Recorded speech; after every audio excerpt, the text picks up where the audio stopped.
What is buffer time?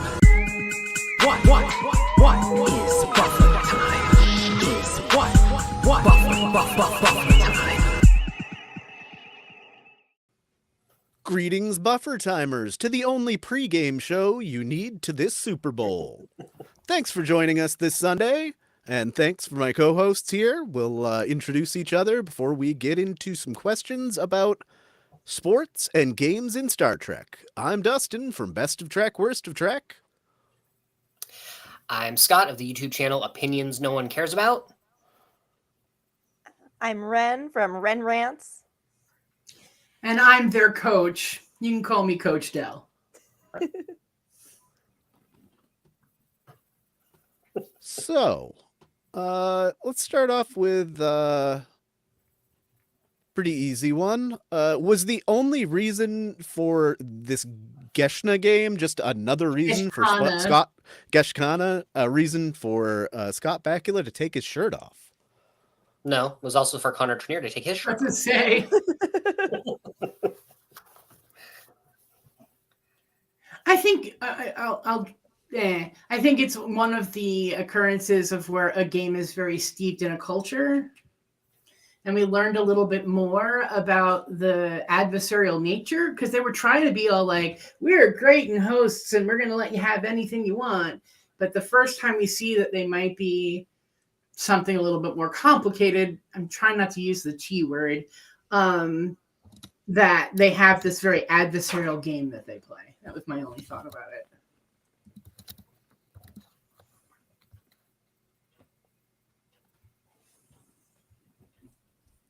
All right. Yeah, that one. There's not too much to say about it. But another thing that we've seen more than once in Trek now is Ambo Jitsu actually the ultimate, how was it put? The ultimate evolution of martial arts. It reminds me too much of American Gladiators, like in a really silly way. Which ironically hadn't even become super, it was on the air at the time, but it hadn't become super popular yet. Yeah, my brother was really into it from the get-go, so I knew all their names at one point. Yeah, I had volleyball on my list too, Norman. I put volleyball in quotes for that one since I think it was more about the babes and less about the game, but it does appear. Fair. That was like one of those really weird holodeck. Those are iconic. Yeah, even when it comes back around in lower decks here. It seems like it's gotten worse. But yeah, I make a guess good point. it Is makes the sense that they love evolution of this violent supposed to be- games because, like, they have access to universal, like, Starfleet healthcare. Like, why wouldn't you get your teeth knocked out if someone can just grow them back? Right. Yeah, it does seem like what's left as far as sports that we see are the more violent and games like this and like boxing and there's the mention of Picard pinning a Ligonian in like the third round, which is that like the Ligonians that we talked about last week for Code of Honor? I'm not even clear on that. I hope not. Yeah. I didn't think of it that way. Oh, God. I hadn't until I was looking this up, and I was like, wait, oh, yeah, the thing with the Ligonian, are they talking about the same people from Code of Honor?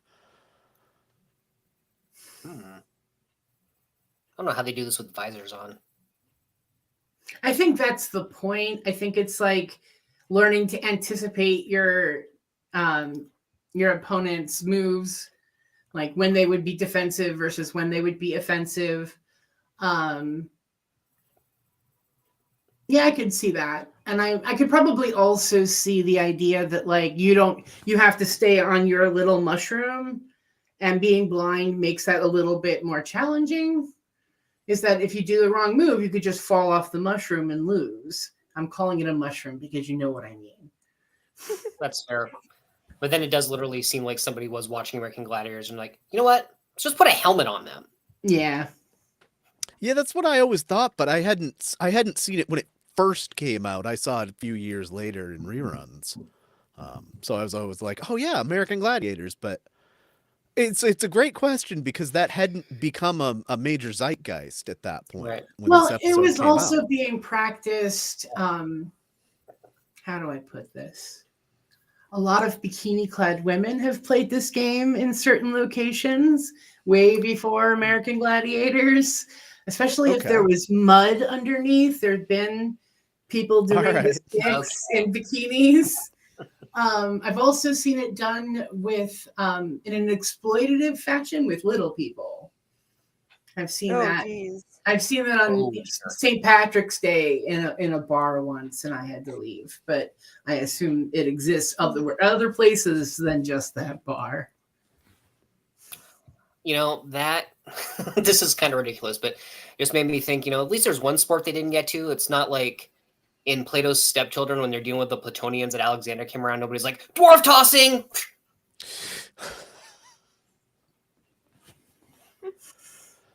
So Norman brings up Domjot, and we did have a question there.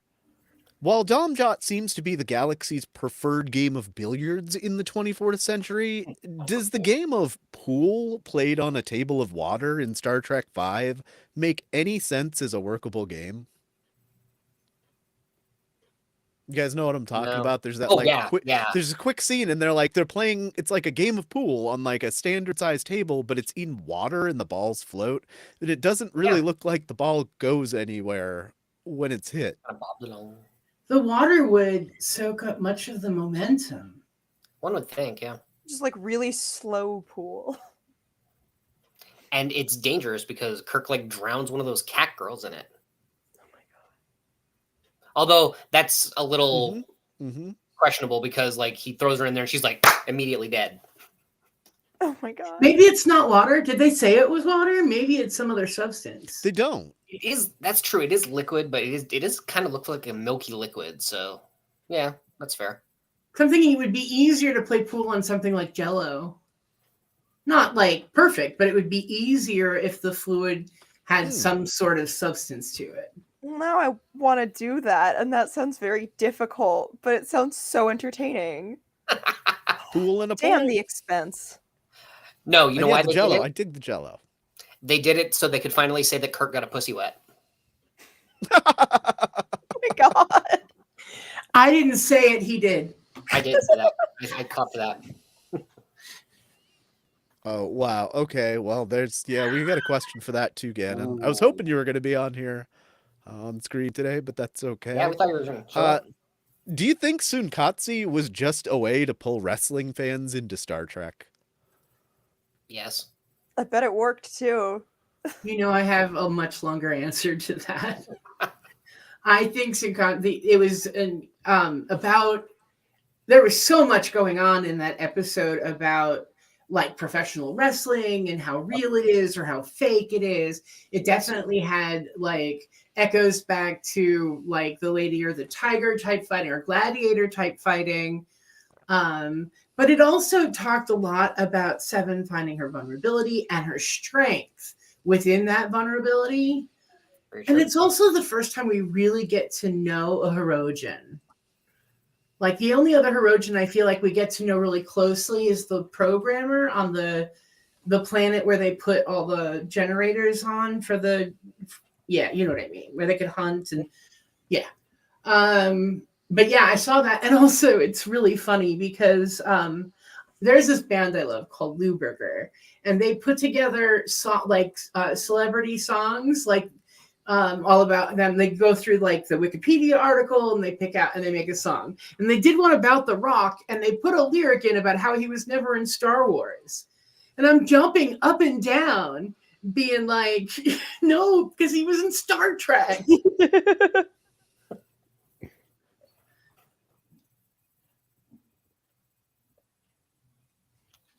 But it looks at something that is very hurtful to people and glorifying it as a spectator sport. Yeah, for me, it like came out at just the right time in my life because like I was like 13 or something, I think, when this came out, and I was actually watching wrestling for that like year and a half where it's actually palatable in your life. And I was like, oh yeah, great, The Rock, this is awesome. But watching it again years later, like, oh god, this it's Jeffrey Combs' maybe worst time in the franchise. Like, I didn't even know that Jeff Combs was part of it until an embarrassingly short amount of time ago. That's fair. I was always more of a Stone Cold Steve Austin fan anyway. Well, if I recall correctly, it may not have been the first, but it was very early in The Rock trying to transfer from being a professional wrestler to being an actor. And I think this shows that it was very early on in that process. It was pretty early on in his wrestling career. I think he'd Yeah. only even been part of WWF for like a year or two at this point. Man, what a time capsule. Right. What role does poker serve for the story of TNG and into Picard? Ooh.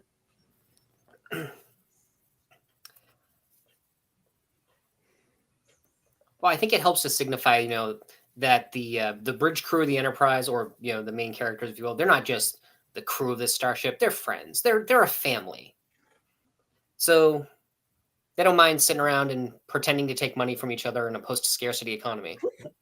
Because honestly, what are they actually? They're not actually betting, for money. So there's no actual winner. It's just a chance to sit around and bullshit for a while, I guess. Yeah, I found it really interesting in the Lower Decks card game that Mariner ends up in with the like senior officers, and like, oh, we don't. This is a friendly game. We don't go all in. But yeah, I love poker, but I don't know if I would love it as much if in a post-scarcity economy. I do like that you get to see the different like play styles each of the characters has. That's true. It's also funny because seemingly Deanna never like uses her skills to cheat. And Geordi claims that he never uses his visor to Yeah. check out what's in the hand Yeah. until after it's over. I'm about to say he That's does convenient. do it, but He is until not the hand calculating is over. probability. Mm-hmm. I always like when they brought other people in. I mean, obviously the end of Picard, yeah. But Yeah. on the Lower Decks episode of TNG, one of them gets invited to come play with the officers. And I thought, he was like the bartender. He wore like a blue shirt. Yeah, Ben, and he's Yeah. only in like 1 or 2 episodes, and he could have totally been like a recurring background character. Yeah, but the way they invited in, and the picture you show, Shelby is sitting with them. Mm-hmm. Yep. And I always liked when that invitation was given to someone else, because it's such an intimate way for them to interact with each other, bringing other people in. Hey, obviously it changes the dynamic, which is great for television, but it also shows that this is not like we're hiding off in a corner so we can bitch about the boss. This is like we're having a congenial time, like a convivial time together. Mm-hmm. Yeah, I just generally love that it's been used for so many of those about humanity moments, and it's been translated to poker several different ways through TNG, and I dug that a lot. Yeah. I forgot to bring a deck of cards as a prop so I can make an awkward transition to talking about Fizbin. Yeah, that would be a good transition right here. That was kind of a weird thing that Kurt came up with, and then I think it's mentioned again later in Lower Decks or something somewhere. Somewhere. It's gonna have a whole thing like, I got a pair of jacks and it's not raining outside. That's almost a double Fizbin. Isn't there a real card game named Fizbin? I feel like I've played By it. now, probably. I don't know. Except on Tuesdays. Yes. It's the only game I can think of with more complicated rules than Brocky and Ultra Cricket. That was for you, Dale. I know. I'm smiling very big at that. So along the lines of the like post-scarcity economy thing, what is the drive for officers to gamble in more than just like poker, but like Like when like Dabo. Brad does, yeah, Yeah, right. I think it's just for when fun. You know, it's like it's still fun to play like a game of chance, even if like the stakes are low, just because you still get that little dopamine when you win. Mm-hmm. That's true. I feel like that was really illustrated. Again, don't know episode names. Slick guy comes in town from the same race as Guinan, finds a little toy from a prisoner, turns it into his own casino against across the street from Cork. Does In the anyone know episode what I'm talking Rivals. about? Yep, the episode Rivals from Yeah, DS9. Yep. the where the game was, it gave you luck or took luck away, and Mm-hmm. it's such an interesting idea of believing in luck in that type of atmosphere. And like still, because I mean it's practically a superstition kind of belief. And so I don't know, I found it really interesting that like people still were willing to do something physical to increase their luck. It just sounds more like an occult thing or like a witchy thing than a Star Trek thing. I don't know. Oh, I don't think we ever found the name of that. I think we talked about that when we played our game, but I couldn't think of the name of it.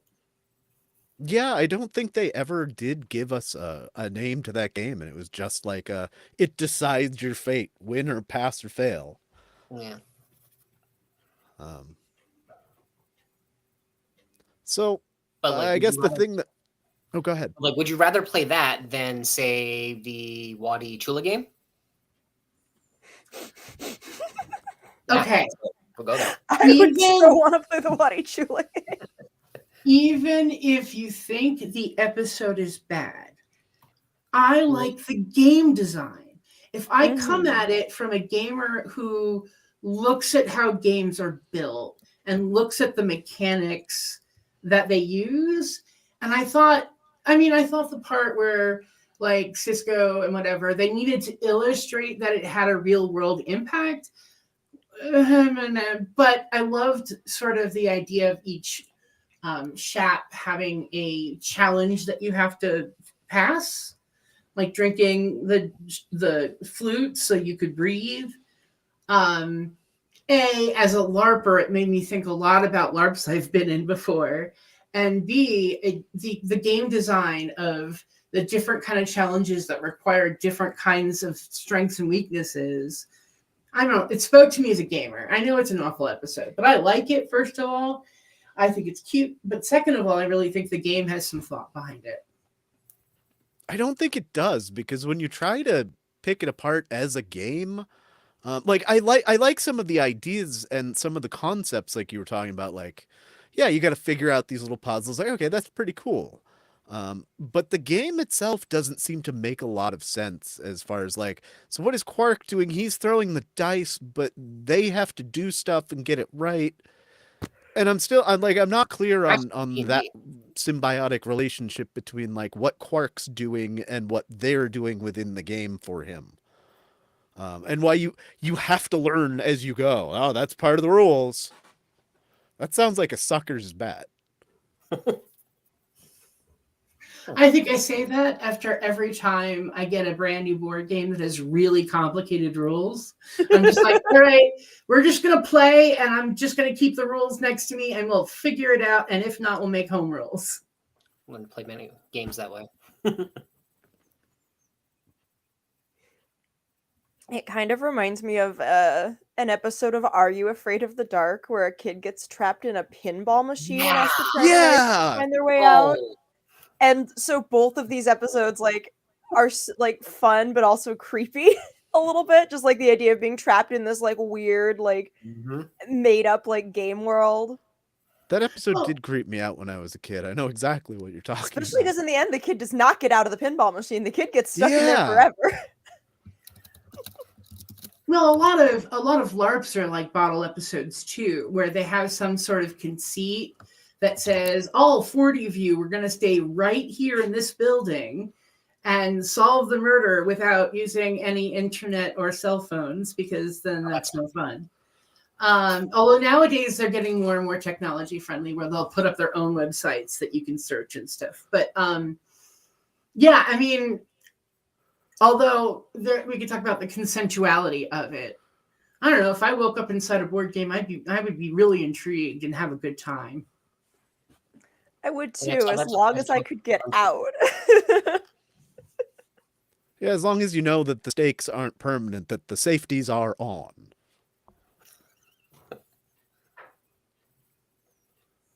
Which I guess brings us to another question we had, is just a general, if people are as enamored by things like the game from Oh god. the game, Which I listed on my Is- list as the orgasmic game. That's what it is. The It's the home weird game. orgasm game.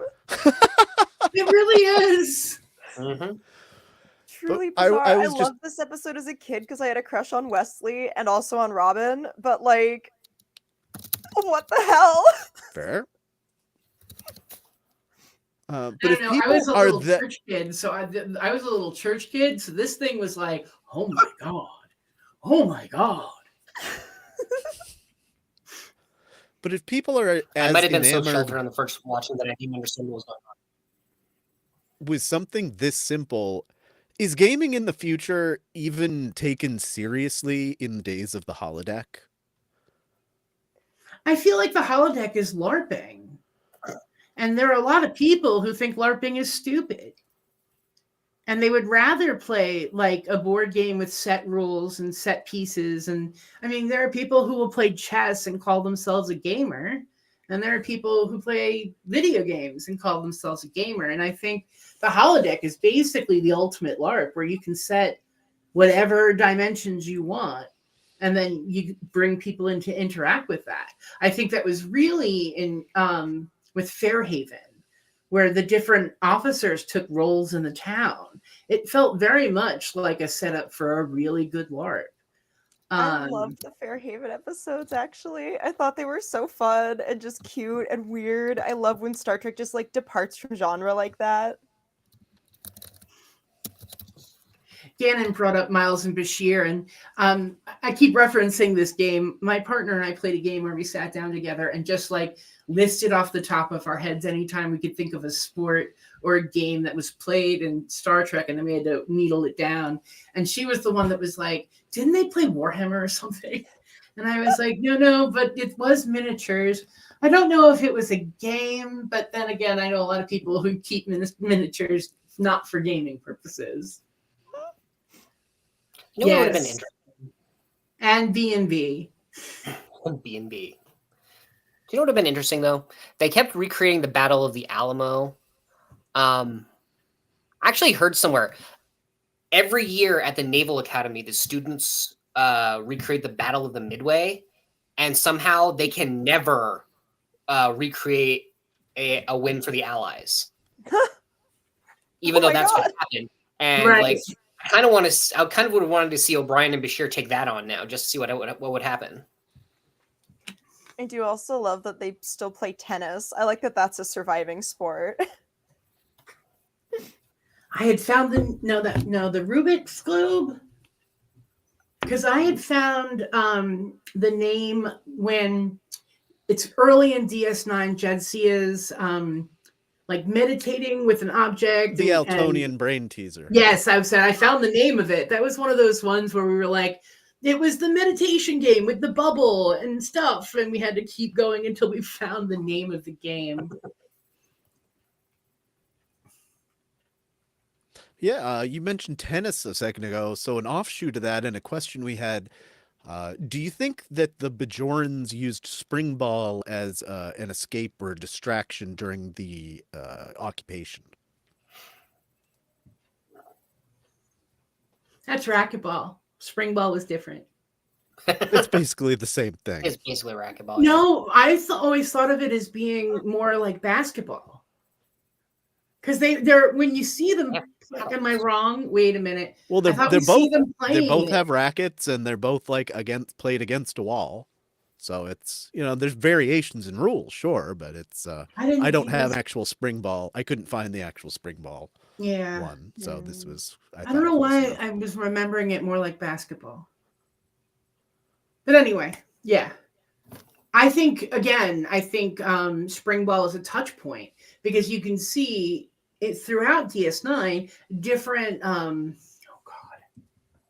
cells, like different cells talking about how they were playing spring ball in different places. And I think in a time and a place where you're trying to find unity within your culture, like games are a very good place to start. Because the only other thing they were sharing at the time was despair and, anger. And so spring ball was something they could talk about and engage in that had nothing to do with that. Ooh, Yeah, I think you're on to something there. that kind of slightly reminds me of in Blink of an Eye in Voyager when the doctor ended up spending all that time on the planet and got and managed to connect with one of their people 100 years later who was on the ship over the sport they played. I forget what it was called, but I remember there was a mountain team and a lake team, and it was a whole thing. I didn't think about that one. Yeah, it always sounded like soccer to me, but you're never quite sure. Hoverball was brought up. I'm sorry, I was just looking at Norman's comment. Hoverball is brought up mostly on Ryza as something you can do on Ryza. Yep. Yeah, but what can't you do on Ryza? That's true. Oh. Stay celibate. That would be the thing you can't do on Ryza. Worf would try, and Worf did try. Yeah. Are you seeking Jamaharon? Jamaharon. Klingons do not seek Jamaharon. So I want to talk about a different game for a minute, and it's another one of these. Dell has a funny story. So I used to work for the United States Chess Federation. I am a ranked player, but I'm not that great. I'm not a grandmaster or anything.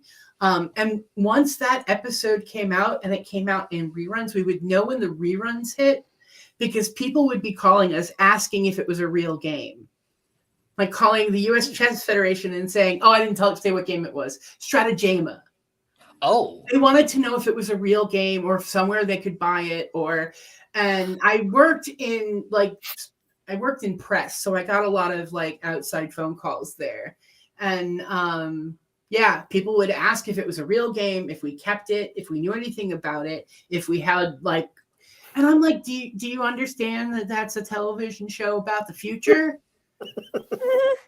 If I would understand, and we did get phone calls about Vulcan chess, because there is an actual product you can buy, but we didn't sell it because they were very chess snobby about the whole thing. Right. But yeah, I thought it was always funny when we get phone calls asking for Stratagema. Yeah, I even so remember lucky that I answered the phone because I know what Stratagema is. I remember when I was a kid, I don't know, 7 or 8. I remember seeing in the back of some magazine where it was you start the subscription and you get 1 piece a month of the official Star Trek 3D chess set. Oh. So I mean, it's been a thing for a while. It's always something I've wanted to try, the 3D chess. Absolutely. Stratagema seems weird though. I mean, it. I don't even know. I have no To idea me, it looks what like the point is. button mashing. It looks like button mashing to me. Yeah. Who has the most limber fingers?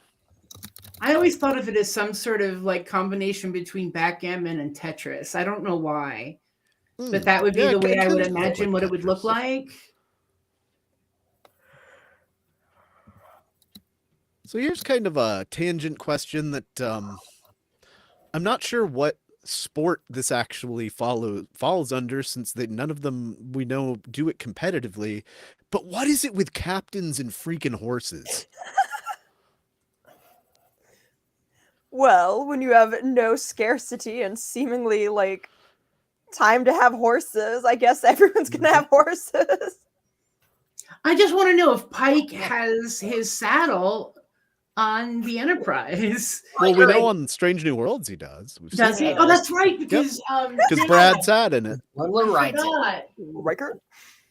with the Eddie Riker maneuvers it. That's right. But yeah, I don't But- know what it is, and it seems, I don't know, like I bet it's because of Star Trek's like history as wagon train in the sky. Like it's probably a like reference to like the whole Western thing. I like that because they have like they always have to have like the rugged captain with the horse. You know, it's interesting. They never really did anything with Kirk and a horse, but Shatner's like a competitive horse rider. No, I Wait, think really? he just owns race. I Yeah, think he owns was. racehorses. What a Both. missed But opportunity. he was at one point. Yep. Yeah, What?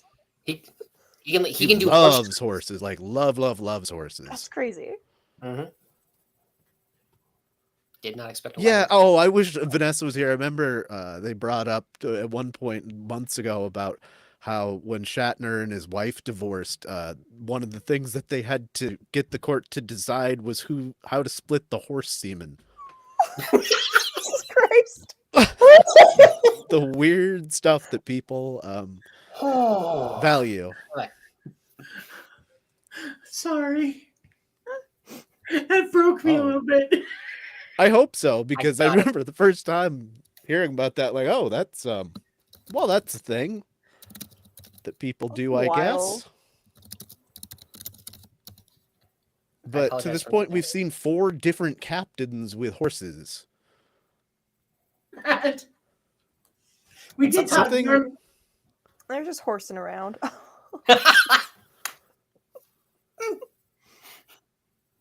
I'm not Oh, sorry. no, we're getting there. I promise, Okay. Norman. We'll get to the freaking water polo. Yeah, But I guess there's something about, I guess, people that are in space and they're like doing all this futuristic piloting and stuff, but yet they long for just a horse. Well, it makes the sense. simple Tom times or Paris is something. obsessed with old cars. Ugh. That's a good point. I mean, I think That I get ties it in. because, like, you know, our generation now is like getting back into like physical media and stuff, and part of it's obviously because of streaming, but I think part of it's also that it's just like kind of nice and fun to like keep a tangible like old thing alive. I was thinking. To me, it feels like if current day people rode dinosaurs, I would and do we that. would be like, "Why would you do that?" But Why 'cause the wouldn't you thing do is- that? Yeah, why wouldn't you? Why not? Well, I'm thinking more like, I don't know, but I'm not thinking about like a T-Rex. But yeah, that would be fun. Yeah, you do it because you can. Like that commercial, I forget what it's for. I think it was a Snickers. It had like a shot of people riding 4-wheelers with Godzilla. And underneath it, somebody took a screenshot of it with the caption underneath claiming "Do not attempt in real life." And Oh my under it, they God. wrote, "If I had the chance to race Godzilla on 4-wheelers, you wouldn't be able to fucking stop me." But that's, I mean, it just seems like so anachronistic. But at the same time, I guess it's something that people are really dedicated to now, that were really dedicated in the 1800s. So Oh yeah, I grew up with a lot of horse girls. Mhm. God love them. I'm still excited about the fact that like most of the mounted riders you see in the Lord of the Rings are women because they couldn't find enough men who rode horses. It's all horse girls, Oh, baby. no shit. Yeah. The horse lords of Rohan are horse ladies. Yep. Most of them. see, I know people who might call themselves that, but it means something different. Oh my gosh. Oh, okay. So something about water polo. This way comes. Water polo. What I mentioned when we were getting ready for this is I saw some behind the scenes thing that mentioned they made him interested in water polo because he wasn't enough of a nerd, and they really wanted him to come That's pretty good, across a little bit more nerdy because Okay. he studied aeronautics and engineering, and so they wanted to give him some kind of oddball interest, and water polo became it. Do you think there's anybody today that is even as into water polo as Johnny Archer is in the 22nd century. I have never met a water polo, like a confessed water polo fan in my life that I know of. It's something I always I connect to the Ivy Leagues. Like I spent time at a Seven Sisters school. I may not have been enrolled, but I was there for a lot. And they had a water polo team. So that was the first time I ever even came into contact with it. But yeah, I don't think, is there even Olympic water polo? I didn't look that up. I don't even know if there's competitive water polo outside of the collegiate level. Can you go pro? I have no idea. I know. That's a good question. There's always some oddball sports, like high lie is still a practice sport. Oh my god! I've heard of that, but I have no idea what it arc is. in Mad So, Men right. where they were trying to get them to sell high lie. So you get this curved, it's very alien-like. You get a curved, what would I call it? Like a receiver that has room for a ball in it. And you use that to both pitch and receive. So when you pitch it, you have to twirl it one way. Whereas if you're returning it, you have to hit it in a different way. Yeah, I love curling. So yes, Gannon. I love curling too. Gannon, you are describing, so if Nicole, the original Captain Janeway, I can't remember her last name, Bugeaud, if she had been the captain, that would have been her favorite thing because she was Canadian. So, that. I love curling because it's chess with ice and brooms. Yeah, I like it. I love it. It's giant shuffleboard. Yeah. It's great. It's so fun. It's the one sport that I actively watch when I'm watching it with my dad. Otherwise, I'm just hanging out with him while he watches hockey or Canadian football. Sure. I feel like it's the only Winter Olympic sport that I can actually kind of watch for more than a minute or so. It's very active in the disability sports community because you can play it from a chair or you can play it with a lot of different accommodations that don't actually help you or make it any easier. So it's one of the more popular sports in Paralympics and Special Olympics and that sort of thing. Yeah, he just shed a spotlight on some of these smaller things. Not even gonna lie, on YouTube lately, I've really gotten into watching marble racing. Me too. It's not even racing. They just get a bunch of marbles, build a track for them, and then just trust to gravity. But I would still rather watch the Marbula one than the Formula one. Yeah. I don't go around in circles. So there's this thing. It's like BattleBots, except the robots are minuscule, and they make these big big mazes on the ground, and they have to put their little like a hamster-sized robot in there. And the first pass, it learns the maze. So it's just going through the maze, bumping into walls and stuff. And then the second pass, it has to solve the maze in the shortest amount of time. And whoever does it the fastest wins. It's one of those sports that nobody knows exists, but it's actually highly competitive. It's very, very popular in Asia. But there's Americans who are dedicated to it's like a mouse race, but with a little and the idea is try to make them as small as humanly possible. So some of them are no bigger than a postage stamp. It's a really interesting sport to watch. So I guess we've gotten far enough into this thing to finally get into the most underseen sport in Trek history that we've heard about ever since season 1 of TNG and haven't seen. What is Parisi Squares? We know that it's dangerous. Yes. Because the doctor, when he made that fake family, in real life. Yeah, his daughter died due to injuries from playing Parisi Squares. So we know that it's dangerous. Traumatized me. It is a very sad episode. I tend to skip the ending when I'm watching through Voyager. Yeah. But yeah. Yep. So that's the part I always find really interesting, is I think it gets brought up a couple of times that it's a very dangerous sport that you should only play if you're a certain age. Oh yeah, right. Yeah, You're being yeah, told you can't Bev. keep playing Parisi squares like you're 20. Yep. So I assume there's some sort of violence. We know That Oh, there's only there's a sounds cameras ion like mallet involved. involved, right? What? Yeah. That really sounds like almost like a comment on professional sports in general. Like you Yeah. can only play it at a certain point in your life when you're at a certain physical level, and after that, you can, but it's not going to go as well for you, and you're going to be replaced as your talent fades. That's like kind of a subtle comment there. Yeah. Foursquare and dodgeball.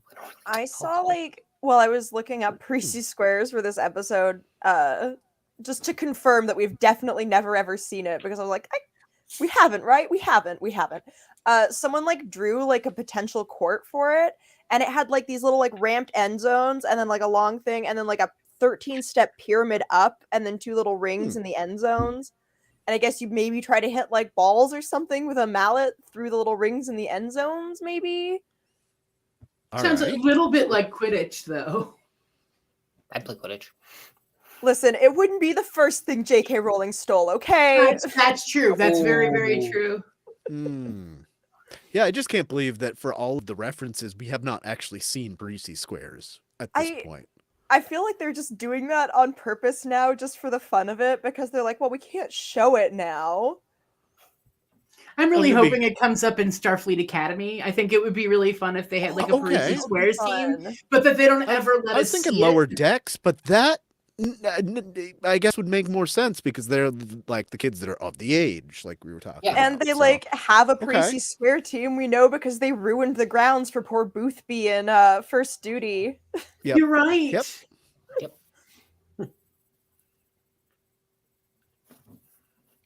I also love that sports rioting is still a thing in the Star Trek universe. Like, our team won! Let's wreck some shit! Dustin and I were having a really interesting conversation about Dabo. Did you want to talk about like how it becomes money laundering in Star Trek Online? Oh, brother, of course it does. Oh, yeah, how like you can turn it kind of goes back to that question we were talking about with like why would people in a post-scarcity economy play and do gambling? Because at least in Star Trek Online, like your primary currency is in energy credits. So like if you want to buy something, I guess like in the universe, so all of your primary needs are met, but if you want something extra, you cash in your energy credits to have it replicated, or you use it to buy a house or whatever. But you can go and if you play Dabo in certain places, it'll convert your energy credits and pay out in Latinum, which is also a viable currency in the world of Star Trek. So if you need to like money launder your Federation energy credits and use the Latinum for something maybe less above board. But imagine also the Ferengi setting up that kind of currency exchange, because that's something they would do, is take all of these like, dinars and yen but from alien species and be able to exchange them into Latinum so they can play Dabo, pay them out in Latinum, and then if they want to switch that back to their original currency, they make a little money on the inside too. Like, I see it when I started thinking about it, I was like, it's just a huge money laundering / currency scam. It's like almost it almost reminded me of the original oh my God, the guy who started pyramid schemes. Because he used to sell stamps. Oh, Ponzi? Yes, that's it. He used to sell stamps. It made me think of like that sort of thinking. Is just we're going to clip them on the front to change their stuff into Latinum, and we'll clip them on the end side where we switch it back into their currency, whatever that may be. Like my brain went to all Boimler was smarter. He saw through it. He took the double Quark merchandise payout here. That reminded me of Skee Ball, when you can either turn your tickets in for like something at the arcade, or you could get like a stuffed animal.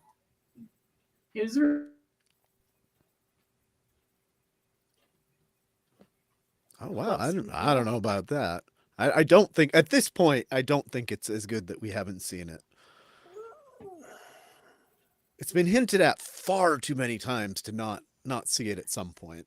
I don't know. I'm of two minds because like I want to see it so bad, but also I do think it's kind of fun where like you know it exists, you know they play it, but it's just like it just exists in everyone's imagination, so it can be so many different games.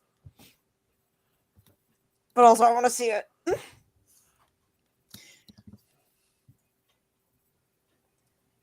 With all of the fan things that have been developed over time, I found like some homebrew rules for Tongo. I found like, you know, that fans have actually gone on to create and promote. But Parisi Squares wasn't one I could find. Like nobody's actually touched it and said, all right, I'm going to invent how it works. Well, to be fair, to be authentic, it would have to be horribly dangerous. That's true. But even with all the beta canon, there's usually somebody's fleshed it out in a book or a comic or something, and it hasn't been. What's up, Gannon? Hey, what's up? I think I wanted to mention two things just because I had this thought. I was getting ready for the Super Bowl, that's why I didn't join the stream earlier. But Fuck yeah. so I think something that is kind of underused in Star Trek, and maybe it's just because we had a whole scandal about it, Starfleet Academy. We don't do space races or anything like that. Like I know they had that space race in Voyager in the Drive episode. Oh yeah, that was on my list from the game that we played. It started with Death Race, cool uniforms, and we had to kind of go from there to figure out. They had those white uniforms in that episode that were pretty sweet. But that was the episode that B'Elanna and Tom almost like got divorced over a damn space race. Yeah. Well, And, before they actually got married in that one, but they almost broke up before it. Oh yeah. And it's just kind of like we have so many spaceships and so many different types of starships and stuff. It's kind of interesting that we don't like race or anything. Like why don't the starship captains races? Because they know they had the same class of starship, and it's just stupid to do so. Is like racing a Warp 9 starship against a Warp 9 starship. Does that make any sense? Efficient. I think it does, because it's about maneuvering. Like you would put obstacles like cones in the way in order to make it more about handling and not just about speed.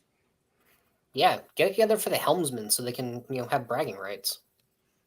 Well, that actually kind of does bring up a good question, because like one thing that Paris tells us is no left or right when at light. It's like this remembering technique that you use to remember. All right, so when you warp, you're going to warp in a straight line, and if you need to make a course correction, you're going to stop and then warp again. You know what I mean? It's not like whoo, and you're not gonna fly like that. That's why even in this race, it was in Drive, it was like all sublight stuff. Although, if you got the Shrike, you could cheat that way. Where you could just warp the racers to go in the opposite direction. Done. I win. Okay, that was legitimate one of the best parts of Picard this season. That was a cool as fuck special effect. Yes. Yeah. Wasn't very practical as far as like we're going to stop them by using this weapon on them kind of thing, but it was fun to watch. So back to sports. Oh, right, sports. One of the deeper things. How does baseball fit into and affect the general arc of DS9? Baseball goes from pretty much start to finish in this show. This is true. Haven't you had a theory for a long time that the whole fate of the Dominion War hung on Cisco's baseball? It's all about the baseball, I'm telling you. It's yeah. It's not even just there, but every time Gul Dukat disrespects that ball, something bad happens. And the first time you notice it is in Civil Defense, that fun one with the attention Bajoran workers. Yes. As soon as he disrespects that ball is when he gets trapped and everything goes to shit for him too. And then it happens again in the at the end of the Dominion controlling DS9. He disrespects the ball and he throws it, and Though somehow another almost a discontinuity error is the last time you see him after Zial's murdered, he's all fucking crazed. He had already thrown the ball and left it on the bridge, so he went back to ops after everything was crashing down around him and got that ball to be found just to put in the Cisco's hand at the end. Oh my Anyway. god. I really thought that the baseball was a metaphor for the Dominion War. It was us versus them. Mhm. They were stronger than us. And we have to find our victories where we can find them. That we all have different skill sets that work together to win the game, so to speak. And I liked the whole side story with Rom getting kicked off the team and then making the winning bunt. Like, says something about not leaving out minority people or people who don't seem like they fit a certain, stereotype. And in a way, like, the Ferengi were as involved in ending the Dominion War as anyone else. So, yeah, I always just thought it was like a metaphor for the Dominion War. You're facing an enemy that looks like won't look you in the eye and won't break and has no emotional commitment to the game. They just want to win. Yeah. And also, if somebody's got to say it, mad props to Matt Gordenchik in that episode. Yes. Because he was a professional ball player and they had to make him look like he played badly. I think he said he had it with the opposite arm. Yep, Yeah, he because had to play that left-handed. one way and you try to switch him back the other way. If you're not trying to be a switch hitter, it messes you up. Yeah. Can somebody help me out real quick? I've been trying to find it for like 10 minutes. And I thought it was in Fair Trade from Voyager, but there's an episode where it's either in Voyager or it's in Enterprise where two crewmen are on a space station and they get in trouble because they're playing some sport and they misinterpret the sport. And then they actually start fighting, I think. That is on Voyager, and I want to say it is Fair Trade. It's one of the ones where, like, yeah, they're on this planet, and like, there's a whole bunch of trade going on and off the and ship. then, and he's got this ginormous racket thing that Chakotay tries to present to the captain. Oh yeah, because they do give them like the weird racket, and I'm just trying to find out the name of that because it is a sport in Star Trek technically, and they fight over it. Yeah, I definitely want to know what that racket was for. That thing was wild.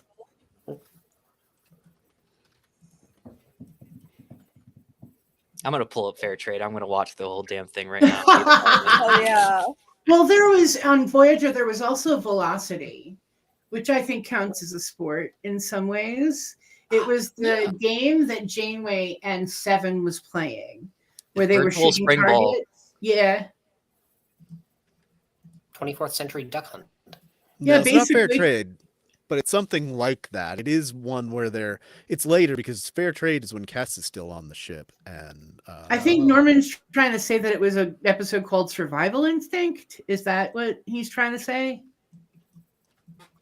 I don't know names of episodes. Maybe That's it not is. my jam. Survival instinct. There's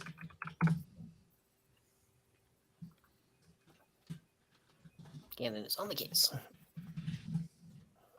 I don't think it's Survival Instincts. That's the Borg one, right? Or maybe the thumbnail is wrong that it's given me. Yeah, that's the Borg one with Chakotay. yeah, we all know it's a thing though. Yeah. And I It was think like a it holy was Tom thing. and Harry that got in trouble for the fighting. Yeah, it Don't worry, was. I'll Big find it. surprise. It's I will- always Tom and Harry that get in trouble for everything on Voyager, Right. really. I'm trying to bring up my list to see what else I had found. Well, the other thing I had a question about, as far as baseball, is do you think that baseball will become irrelevant like it is over about the next 20 years, like it is in the Trek universe? I hope so. I think To baseball me, is it's kind of a already boring sport. irrelevant. Boo. I'm sorry. The only fun I've ever had like with baseball is going to the games and eating food, but I think Mario Super Sluggers is really fun. That was a really good game. To be fair, I didn't enjoy a game of baseball until I was 30. And I love it now. It's probably my favorite sport. I hope it doesn't become irrelevant, but I can see how in the 90s especially there was real downtrend in people both watching and going to the games, which has reversed itself. But it's, So I can see how they would think that by like the 2040s it wouldn't be a game anymore. But we're also seeing a large reduction in the amount of people going to live events in general, especially like predictable live events like baseball games and football games. They're seeing a downtrend. I think part of it is going to be the result of COVID, is that people just don't want to be in big crowds close together anymore. And I also think in a day and age where I can watch the baseball game at home in my jammies, or I could get dressed and go spend $50 for a ticket to go see the game, I'm going to do it in my jammies. And then like $20 on a hot dog. Yeah. Like my second husband was very much into baseball, and he was from New York City. So he was very much into the Mets. So I used to play softball in high school because I was a lesbian then, so I had to. It was sort of like you sign up and they go, okay, you're going to be playing shortstop. But I started rooting for the Nats because you were living in Washington at the time. And so even now when the Nats beat the Mets, I always send him a text going like, meh. But yeah, I think, but even then, like DC had this brand new spanking stadium. And like you could play Guitar Hero at the station. There was like so you could go to a baseball game and not engage in baseball. And I thought that is showing a little bit of the desperateness of trying to bring people in. It's like, hey, come with your husband to watch a baseball game, and your husband can bugger off and play Guitar Hero while you enjoy the game. Like it was just really weird. And so I think that's part of that too. Yeah, sounds like you're just supporting the wrong team though. I've been to Fenway Park a few times. They don't have a lot of stuff you can do like just inside the stadium, but not like out on the field. I think the most like I've ever done is, I don't know, get some flattened pennies. But then at least two of the streets that border the stadium are lined with souvenir shops. So they get your money that way anyway. But yeah, I could see a downturn. I mean, even if you look at it from a Star Trek perspective, like with holodecks, where you can actually play in, baseball games that happened whenever. You can play the 1969 Mets if you want. So why would you go to a baseball game? Yeah, I still don't really care about going to a game. I enjoy watching it. I mean, that is fair because I have always thought one of the things I would want to do with the holodeck is go watch Ted Williams' last game in '61. Okay. So I don't have any. I've got some other questions I want to get to, but I don't have anything more about Trek and sports or games. Do you guys have anything else you wanted to get into? Let me look at my. There was a couple we didn't mention. I'm just going to run through them, if that's cool. We didn't talk much about Kadiskat from Voyager. Oh. And Bingo from Strange New Worlds, because they play that Enterprise Bingo. Oh, Enterprise true. Bingo. Okay. Baccarat comes from Deep Space Nine in the spy program when our man Bashir. And then what else do I have? Oh, and Chula I have. For sports, Ambujitsu, fencing, racquetball, horseback riding, baseball, mountain climbing or rock climbing, velocity, bat'leth tournaments, Gascana, water polo, spring ball, darts, volleyball, kinda, boxing, death racing, hoverball, hydrosailing, figure skating. In one episode, it's mentioned. The one that comes back as an alien on Voyager, you used to figure skate. Oh yeah, And I again, remember her. well, that's not right. Never mentioned before, never mentioned ever again after. Lindsay Ballard was her name. Yeah. Oh yeah. Yeah. Figure skating, even though I hate the cold. Skiing actually comes up several times in Voyager, which I didn't remember. But my favorite, we talked about Tsukatse, and there's kayaking from Miles, but my favorite is there is a reference to caber tossing in Sub Rosa. Oh. I don't know if you said it, Nice. but Dr. Flox holds a basketball like once. Oh, and he also, kicks Well, ass one at of it, and my you just like, lessons. it goes in. But yeah, so that was me and my partner going back and forth, going, "What sports or games do you remember from Star Trek?" But yes, there's a cave. They mentioned it because they had that weather issue, and they were like, "It's ruining the caber toss tournament." And if you can get anything good out of Sub Rosa, then you have to celebrate. We can't go and watch Yeah. the caber toss. Of course, Beverly have sex with a ghost. Yeah. We also didn't talk about Worf teaching people martial arts. I think that's really True, cute yeah. that he Okay. does that. had- And also M- Deanna and Beverly's athletic Just stretching doing more Oh, quad yes. stuff. routine. Oh yeah, and Shax and Ransom, yeah. Ransom, yeah. So the other thing I guess that I wanted to get into outside of the realm of Trek, since today is Super Bowl Sunday, I have a collection of some just normal, but mostly the most outlandish bets that you can take on the Super Bowl. We will go around clockwise, and we will just give your what's gonna happen. So coin flip, heads or tails? Going tails. I'll say heads. I'll go with heads. I never pick tails.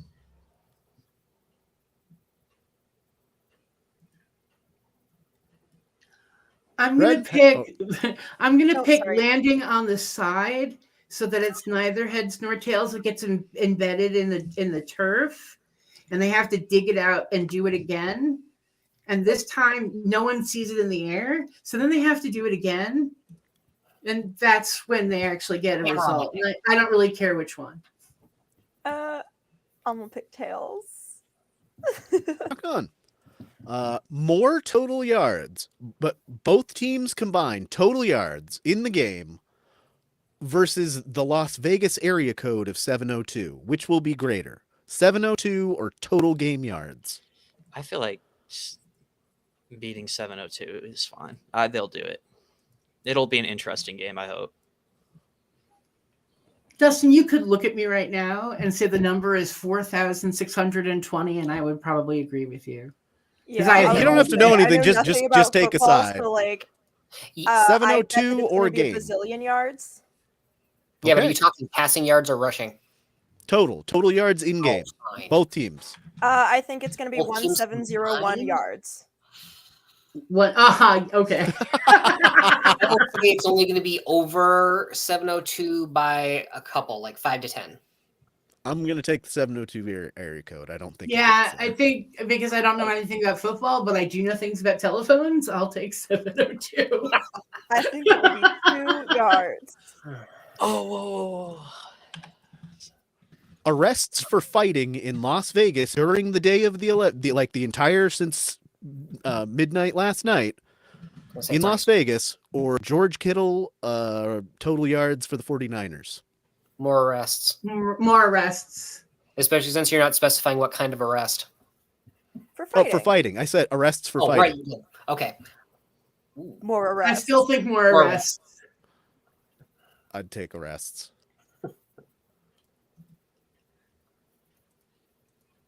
Vegas is a Gannon, pretty down and arrests or dirty. George Kittle? Oh, sorry. What'd you say? I was not paying attention. I was trying to find this clip still. I think I finally found it. I think I might have finally found it. But what'd you say? Which will be greater, George Kittle total yards for the 49ers or amount of arrests for fighting in Las Vegas during the entire day today? Arrest in Las Vegas. Oh, and his total yardage? Total yardage for George Kittle versus arrests for fighting in Las Vegas.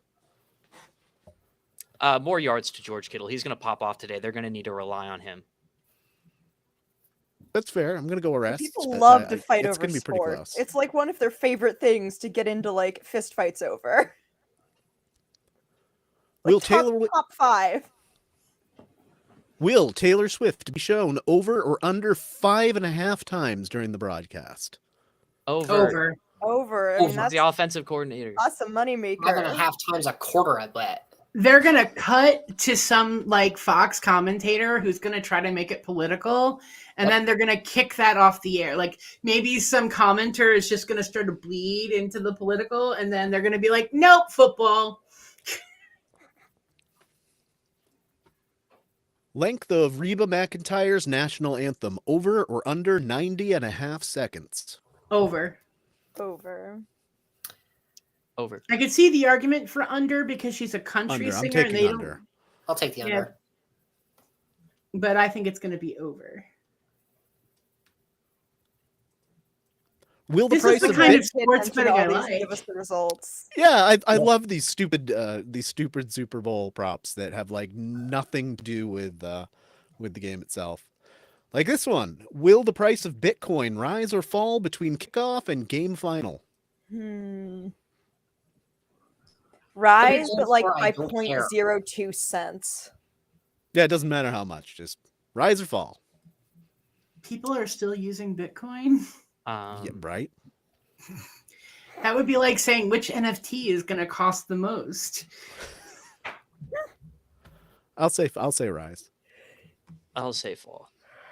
Go with fall. Why not? I'm going to say rise because I think people are going to be betting their Bitcoin more than they're going to be betting cash. That's my. No, I'm actually going to say fall because I think what I do know is that Kansas City has like 70% of the money bet on them, and I don't think Kansas City is going to win. So there's going to be a lot of people out some money, and yeah, Bitcoin is one of the primary ways you can get your money into like certain sports books, especially the offshore ones that take weird lines like this. Yeah. So I'm gonna go fall. I'm gonna go fall just because the Super Bowl is gonna drag down Bitcoin. Oh no. Will the head of the NFL, Roger Goodell, be shown more or less than 1.5 times? I hope less. He'll be shown twice, at least. 11 times. Yeah, probably over. I'm going to say the video pans by him twice. Like there's no single shot. It just shows him among all the other important people twice. Here's a fun one. Based on Nielsen ratings, will the demographics of watching the Super Bowl be more or less than 46.5% female? More. More. Interesting. More. I think more. I think it's becoming more and more socially acceptable for females to be interested in sports like football, which used to be like sort of considered just a man's game. And I can also see a lot of wives, girlfriends, partners, boyfriends, whatever they be, like watching more football to spend more time with their partners, especially nowadays where time seems a lot shorter. But yeah, I could see more women watching it. And the big question, who will win the Super Bowl, Chiefs or Niners? Niners. Fuck the Chiefs. See this right here? I'm going 49ers. Nobody wants the Chiefs to win. That's boring. I think the real prize is the fun they had playing the game. I was gonna say The the reward is people. the concussions they gained along the way. I would rather gamble on what ad is going to go the most viral. That's the sort of thing I watch the Super Bowl for. That's fair. Is for the commercials. So I would rather. Here's one that I didn't write down, but now I'll actually ask this one. I can't remember what the company is, but it's basically about Jesus. And which one of these 3 words will be said in the ad first? Love, faith, or oh God, what was the third one? Jesus, no. I don't remember. Oh, I don't remember what the third one was. It was love, faith, or something else. Family? So yeah, you can bet on commercials to an extent. But yeah. But Crazy yeah, that I mean, we used to live in caves and now we bet on Super Bowl. well, and the thing is, I watched the gay Super Bowl. I watched the finales of all the Drag Race series. That is so gay football. Like we go to bars and sit together and scream and clap and boo and hiss when the people we don't like do well, and Yeah, it's exactly like football for the fans. I love it. All right. Anybody have anything else you wanted to throw in about Star Trek and sports or games before we get out of here?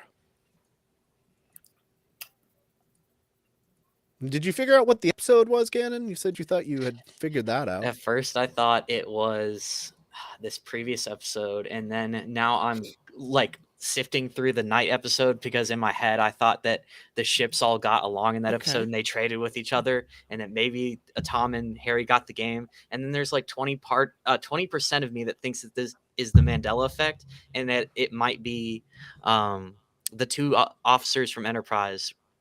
Fuck. Why do I not remember? No, it was totally Voyager. It's The raft definitely was totally Voyager. I know exactly it what you're wasn't talking about. Night, I don't think. I think it was a different episode where they were like The Void. Or No, wait, sorry. it's not I don't something like think the because they're raft was in trading with that with a planet with a bunch of people there. And Yeah. like as I remember, It's like it's on a also, space station where everybody's Naomi welcome. and 7 episode also. it was a 7. Oh, it's the one where those Borgs that are linked that like escaped from 7's like little Unimatrix are in. That was I think totally the that's one it it. is. I That's think it. that's it. What is that episode Somewhere called? around season 6. I can't remember, but I somewhere, watched it think. fairly recently. It's probably like called Collective or something corny like that.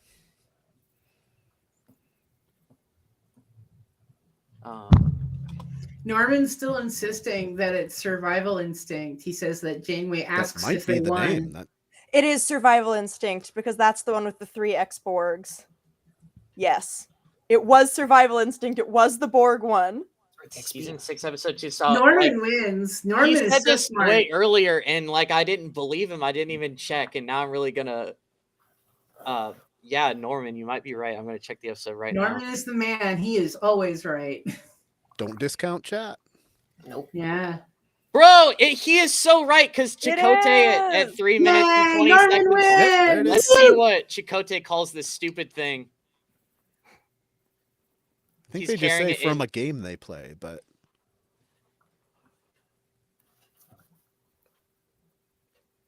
Yeah, it was some Oh, kind of he hub where they literally were taking says he doesn't species. even know its name. So I've been like hunting this episode down. don't you love that? I've been wasting like all my time. Norman gave me the episode already. I didn't believe him like an asshole. I was like, there's no way that Borg episode has this game in it. But yeah, it totally did. That's It doesn't it. even have a name. It's from like the, what do you say, like the Kindergale delegation or something stupid, some race we'll never hear or care about ever again. But yeah, 700 episodes of Star Trek will do that to you. 800, and that's just the live action stuff. God. So the only mention of football I could find, I went looking since it's the Super Bowl episode. There are 2 like, I don't know, crewmen throwing a football back and forth on Enterprise in low gravity. I think they're doing it in Yeah. but they're doing it in a cargo bay. But that Not was really the like, only reference to football I could find. Not really like a real sport, but it's been referenced at least twice. They have gladiatorial games in Star Trek, like they forced the Captain Kirk's crew to fight in gladiatorial games in that one episode with Flavius. Mhm. All right. Well, I think we've discussed all the games and the sports that need to be discussed in Star Trek. Next week, I think we're finally going to get back to the mirror universe thing that we've put off here and had a pile of questions for about a month. So, enjoy the Super Bowl today. Thanks for all of my my co-hosts that have joined me. And thank you guys for tuning in. Enjoy whoever might or might not win, and we'll see you next week. Until then, live long and prosper.